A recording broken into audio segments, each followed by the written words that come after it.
We have Mr. Kal with us today. Mr. Kal, please introduce yourself and the organization that you're representing today. Thank you. Kal Jurdi, Phoenician Academy, the name of my company. And for the past 15, 16 years, I've helped highly successful businesses transform their businesses and sales from no sales into rock stars. Exceptional sales. That sounds pretty amazing. You're being recognized here at the 2.0 conferences for your amazing work. How does it feel to receive recognition for all the hard work you've been doing over the course of the last few years? That felt good.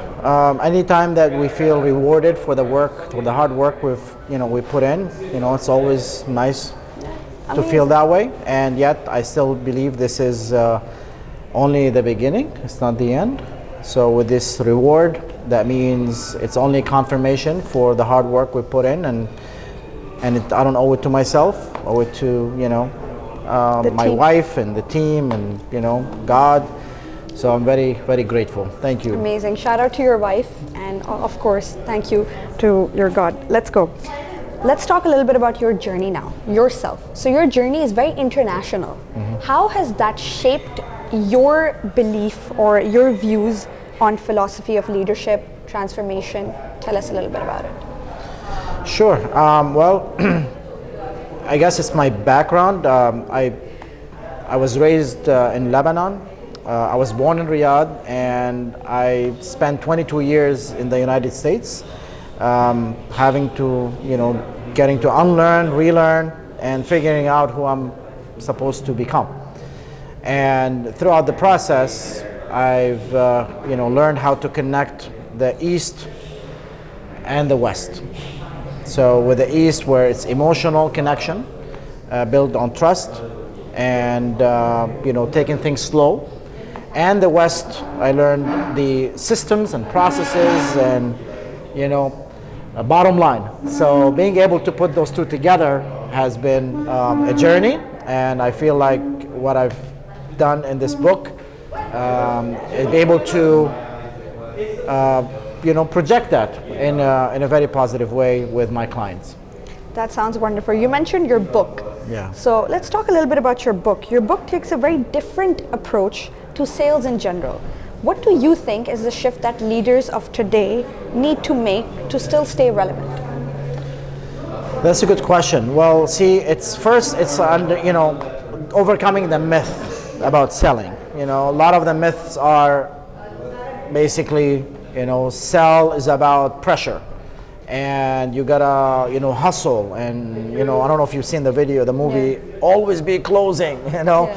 Always be closing, and that is just old traditional way of selling that no longer works. So my method came out of a lot of struggle myself. I'm an engineer by education, so I'm an introvert and couldn't sell to save my life in my beginning of my career. So I had to develop a system that actually works for introverts, work for engineers and tech people, and it ended up working for everybody, because nobody likes to be that salesy, pushy, salesperson. Yeah. So that is, in a nutshell, it's sell without selling out. You're not selling out on your integrity. You're not selling out on who you are as a person, and you're learning to allow people to buy instead of pushing them into sell. That's a very good approach to sales, and definitely a very unique one. So you have created a new method that your book talks about. What is it, and why do you think it's really relevant for CEOs of today to know it and implement it? That's a very good question. CEOs of today, the world is changing. Yep. Obviously, we're moving away from this 3D, world into more of a high conscious world. And with that, it's about being, coming from the heart, and coming with integrity, and coming from a place of humanity. It's no longer transactional, sales. It's all about relationships, but also more importantly, having a system in place, which means you know where you are each step of the process in the sales method. See, nobody taught us sales. I mean, I studied engineering, I learned economics, I learned finance, I learned accounting, I learned marketing. But, you know, even in business, in MBA, they don't teach you sales. Yeah. So, you know, that is why I felt the need for, you know, CEOs of today having a system in place that they could integrate it in their companies so that they could not just, you know, do great in sales, but also train their salespeople to implement the same system and be able to hold them accountable for each step of the way in the sales method. That's a great approach, and honestly a very, very useful book. So there's something very particular that you say about sales. You say deals don't fall apart at the end, they fall apart at the beginning. Yeah. Can you explain to our audience what that means? Yeah. Most sales, most of my clients, they tell me, our deals are falling apart after we spent months sending proposals, giving free consulting, giving away gifts, and then, the deal fell apart in the end. Yeah. And then when we have a conversation with them, we found out that actually the deal didn't fall apart in the end. It actually fell apart in the beginning. Where in the beginning? Typically, it's somewhere in that hidden moment when trust is missing. And only you know that you can feel it. It's not something you can point a finger on, but it's more like emotional intelligence, where you know that trust has been missing, and that's where deals are falling apart. Now, where does that come from? It comes from people's belief system, the salespeople belief systems, their fears, their own fears. And what I found out that salespeople, they sell based on how they like to buy. Yeah. And that is a problem, because people buy based on price. They're gonna attract prospects who buy based on price.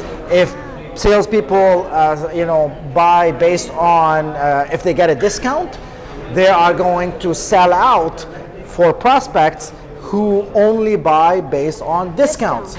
So on and so forth. If salespeople are afraid of rejection, they're gonna attract prospects who are they gonna reject them. So in our method, we work on the belief system, the mindset, then we work on the behaviors that guarantee the results, and then we work on the skills. So I say in the book, skills can get you in the room, but authenticity is what keeps you in it.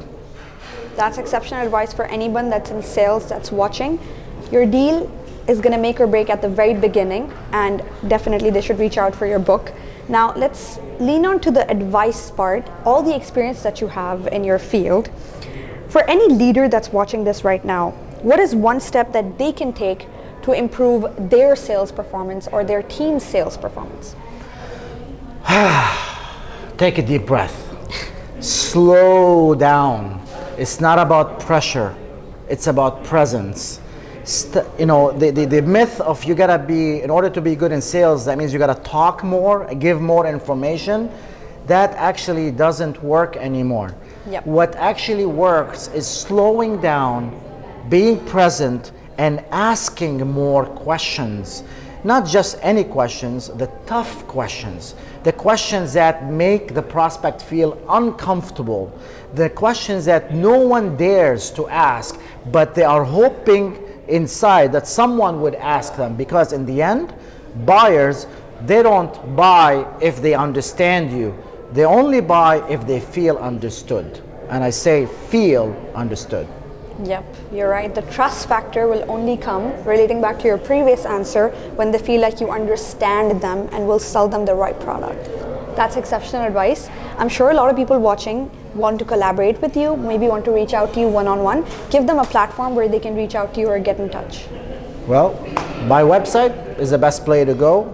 Best place, kaljurdi.com, KALJURDI.com, where you'll be able to learn about what we do. And if you want to attend one of our live sales leadership briefing, just go to the Phoenicianmethod.com and you can get your 2 VIP seats to attend one of these briefings. Thank you so much, Mr. Kal. That was very, very insightful, very informative, and I'm sure a lot of people are watching who are very inspired. Thank you so much, and congratulations on all your achievements and your book as well. Thank you. My pleasure. Thank you so much.